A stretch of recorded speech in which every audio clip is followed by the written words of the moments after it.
समंदर के बीच एक पुरस्कार जजीरा था जिसके बारे में कहा जाता है कि वहां जाने वाला कभी वापस नहीं आता क्योंकि वहां भयानक आत्माओं का बसेरा है।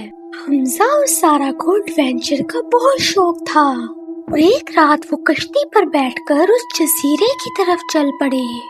जैसे जैसे वो आगे बढ़ रहे थे उन्हें यूं महसूस हो रहा था जैसे पानी के नीचे से उन्हें कोई देख रहा हो।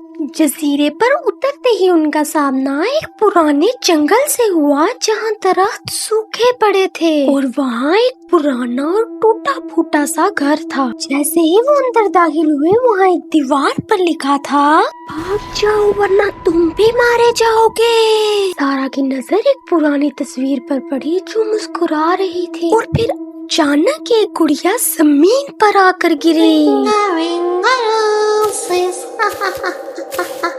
यही दरवाजा खुला, वहाँ खून के धब्बों के निशान थे। सारा और हसन ने देखा कि एक भयानक सी मखलूक उनकी तरफ बढ़ रही है।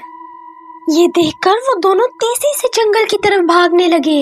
ये सब इतना आसान नहीं था। एक डरावने साए ने उन दोनों को अपनी तरफ तेजी से खींचा। तुम्हें क्या लग रहा था यहाँ से जाना इतना आसान है? और फिर एकदम से हर तरफ धुआं फैल गया। बहुत से जिन्नात और रूहें आई और सारा को उठा के अपने साथ ले गईं। मगर हमजा किसी तरह अपनी जान बचाकर वापस कश्ती पर बैठकर घर आ गया।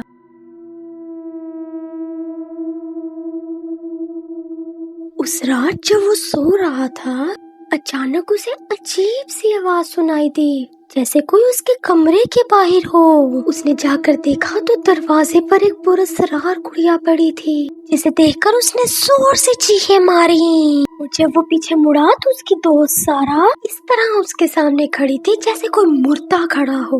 वो डर कर भागने लगा मगर फिर वही जिन उसके पीछे पड़ा और आज तक उन दोनों बच्चों की लाश नहीं मिली। कोई नहीं जानता कि उन बच्चों के साथ फिर क्या हुआ।